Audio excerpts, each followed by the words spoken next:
Hi guys, welcome back. It's been the hottest minute since I uploaded onto YouTube, so thank you so much for being patient with me. And I'm coming to you from a very messy room today, a little bit more of a casual setup. Life's a bit crazy at the minute, and I just thought if I don't grab my phone now and start filming, then it's probably going to be like another month till I do an upload, and I really didn't want that. So please bear with the crazy room right now. So today, basically, I want to kind of come back to a video that I filmed. It's one of the first videos that I filmed for YouTube, and that was my top 5 tips for planning a Santorini wedding. I thought this would be the perfect time to hop on and do one of the follow-up videos that I did say that I was going to do but hadn't got around to doing yet, and that is talking about the legal side of things, everything that you will legally need to do to be able to get married officially in Santorini. I will do a little bit of a vlog after this as well of my week in the run-up to the wedding. Basically, one of the reasons I've been a little bit absent from the channel is, well, touch wood, our Santorini wedding is hopefully going ahead next week, after we postponed again. So we meant to be June 2020, then June 2021. Since we postponed again at the beginning of June to August, to be honest with you, I didn't want to pin my hopes upon it because I thought we might have to move to 2022. But assuming absolutely nothing else goes wrong, next week is the day. And I've been really last minute with organising everything. So the makeup artist that I originally had booked, she couldn't do my August date.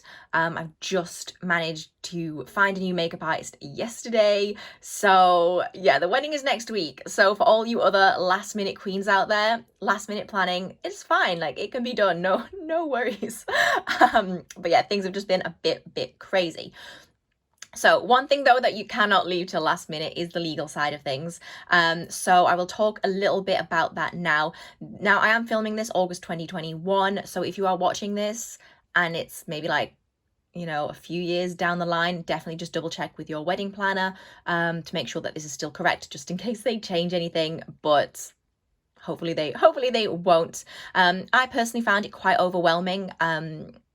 When all this was originally presented to me, all the different documents that you need and the different things you have to do, it is more complicated and it costs more to do a legal wedding in Santorini than having a symbolic wedding in Santorini. So some people will have their legal wedding here in the UK at a registry office, and then they will just have like a symbolic celebrant wedding over there.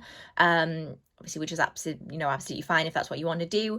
But I think most brides, and I mean for us, we really wanted to have our wedding, like what people were witnessing over there, we really wanted that to be the actual moment that we got married. So we're jumping through all the hoops, we're paying the extra money to get all of the documents done. If you like the video today, guys, please give it a big thumbs up and hit subscribe if you haven't already. And if you hit the bell, you'll also get the notifications for my upcoming videos. It is worth mentioning as well, actually. So I'm getting married in Santorini, but this is the process if you're getting married anywhere in Greece. So any of the other islands, mainland, if you're coming from the UK, this is just, yeah, it doesn't matter where in Greece you are, but I just talk about Santorini because that's just where my wedding is. Okay, so the first thing that you're gonna need is your full birth certificate. Now, I'm probably gonna block out most of the details that are on here because you just never know what cyber criminals, what details they can use to steal your identity. But I'll just quickly show you, and like I said, I'll probably block most of this out, but you need the full birth certificate for both you and your fiance. Now, I had to order these because my parents only had the short form of a birth certificate, but it does need to be like the full birth certificate, which has both parents' names on, just everything, like a place of birth. I think the short form didn't have the parents' names on, but I had to order these. Now, your wedding planner will say to you that they need the original copies, and just what they mean by that is like an official copy, because I was worried a bit about that because I was like, oh, I don't have the original long version because they only have this short version for some reason. So you just go on to the registry and you can order your birth certificates. I ordered 2 copies because I thought, well, you know, I know I have to send one off to Greece and I can just keep one. And I think they were about £11 each to order these birth certificates. So you are going to need the full birth certificate for you and your fiance. That is the first thing. Excuse me. coronavirus. No, just the second thing that you are going to need is the CNI document. That is the certificate of no impediment. So you need to get this appointment for your CNI around 3 months before the date of your wedding. It cannot be dated outside of 3 months, otherwise it won't be kind of, counted. It's not legal if it's longer than 3 months. So it has to be the certificate has to be dated within 3 months to your wedding. So I just called up the local registry office. You ask for a CNI appointment and they book you in. You then go in with your fiance and they ask you some questions, your like date of birth, your occupation, they just check in that there's no reason why you can't legally get married, making sure you're not brother and sister, that kind of thing. And then it takes 28 days from your appointment for the CNI appointment at the registry office. It takes 28 days until you get the certificate. That's because that's to allow, anyone to object to the marriage, those 28 days.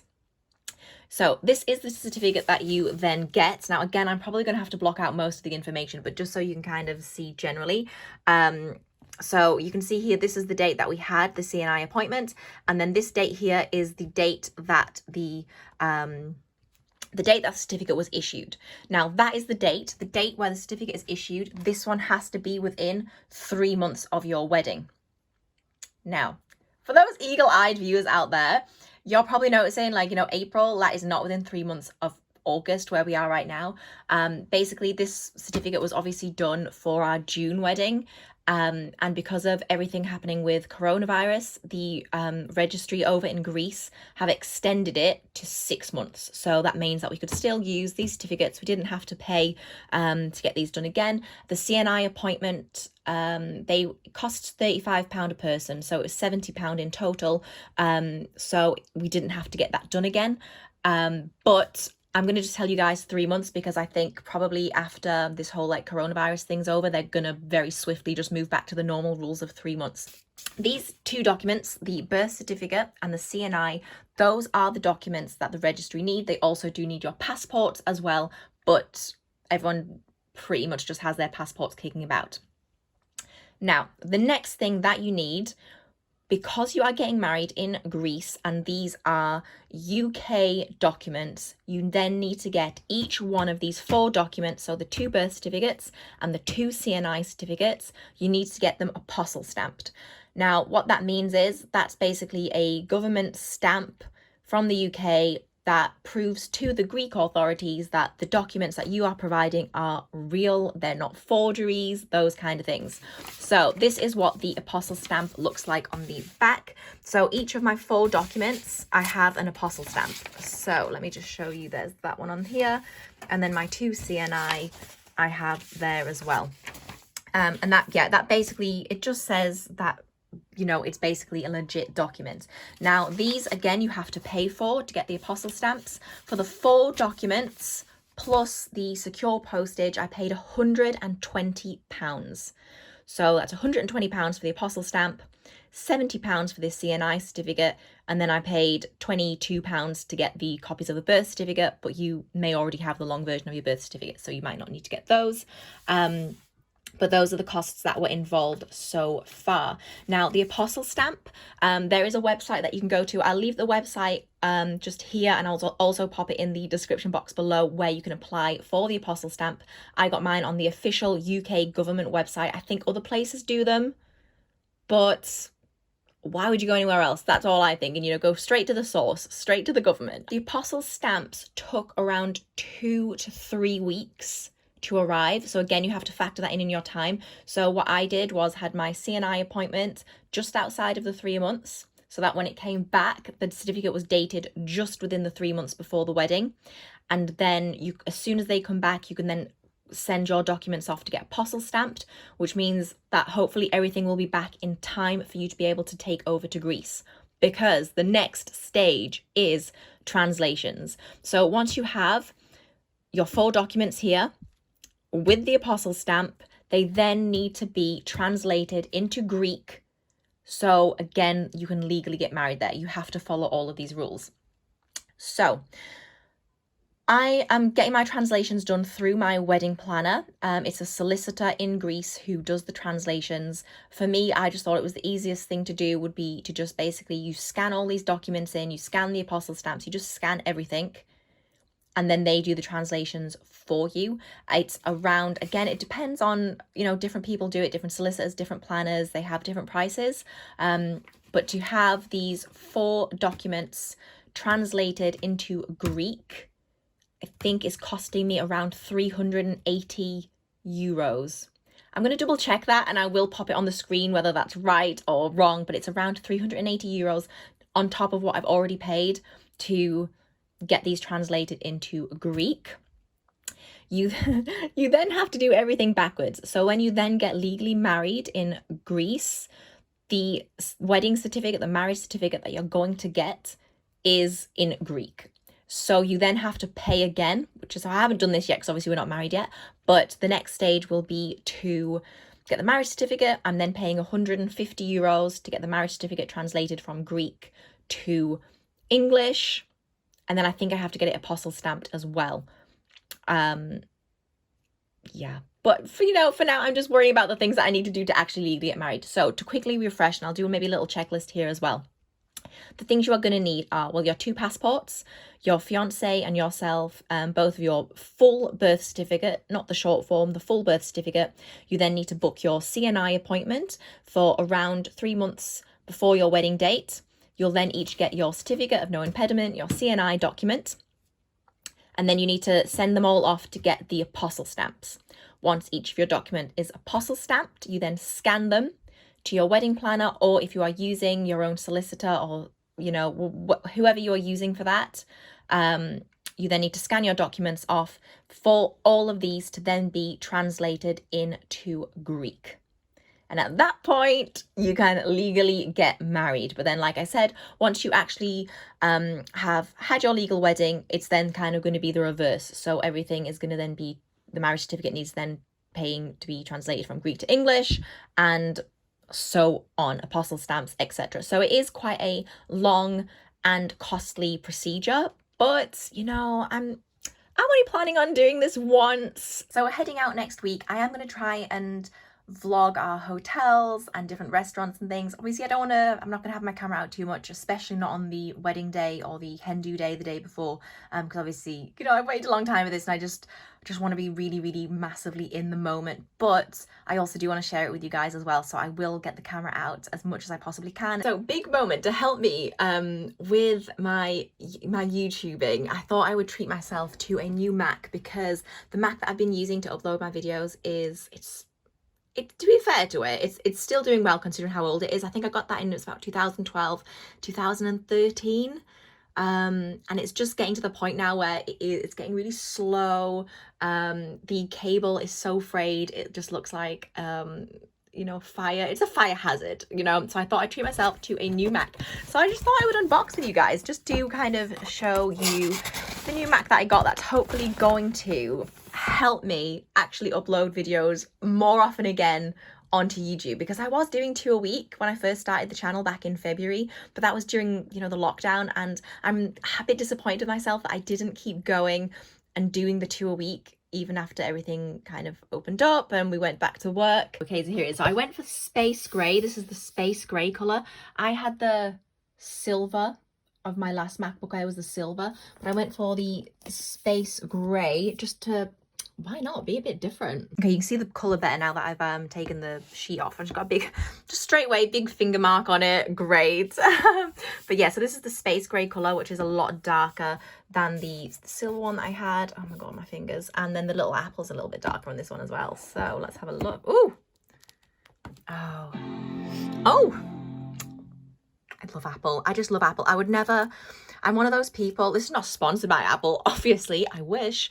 But yeah, I'm one of those people who, you know, I've got the iPhone, I've got the Mac, I've got my watch, and I just think, I'm one of those people, I'm really sorry. I know it's like a love it or hate it thing, but I'm Apple all the way. I just can't imagine a time that I'm ever gonna not have an Apple laptop. Oh, okay. Press the return key. Okay, I think she wants me to set her up now, so I'm gonna head and actually set this up. Hi from my fiance's extremely scruffy van slash minibus. He is out on a surprise work stag do this evening, and I'm on taxi duty later on. So it's his 7-seater car, but the seats come out, so it's also a van. So it's like super scruffy. I'm here in my ball gown on my way to judge the Top Model of Durham and Top Model of Sunderland competitions, which is at the Radisson Blu in Durham. So I'm just in the car park. I need to get out actually because I think it starts in 10 minutes. So I really need to get a move on.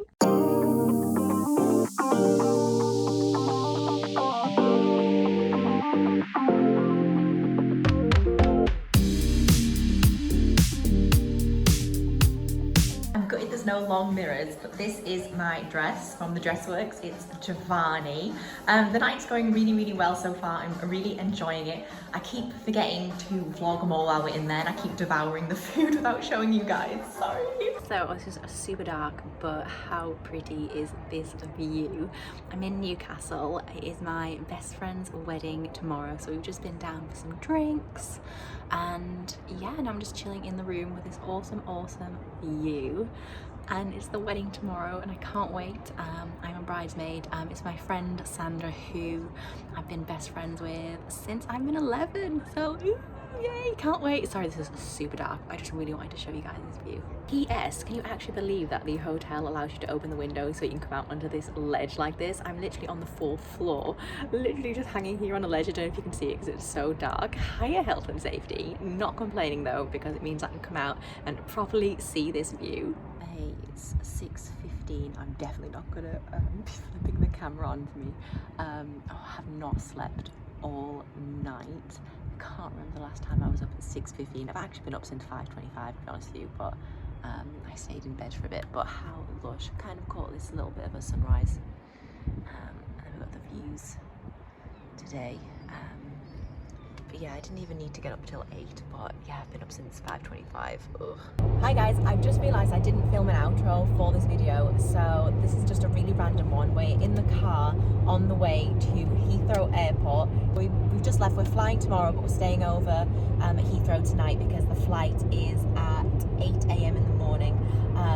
So I can't believe we're finally doing this. I cried when we dropped the dogs off at the kennels, and I cried when we left the house because I can't believe that this is finally happening after over 2 years of planning. And there's definitely points where it just felt like we were never ever gonna get here. So I cannot believe that we're actually finally doing it. So many of our guests are already on the island. We're like some of actually the last people to arrive. So next time you see me guys, I will be in Santorini. Don't forget to please give this video a big thumbs up and hit subscribe if you did enjoy it, and I'll see you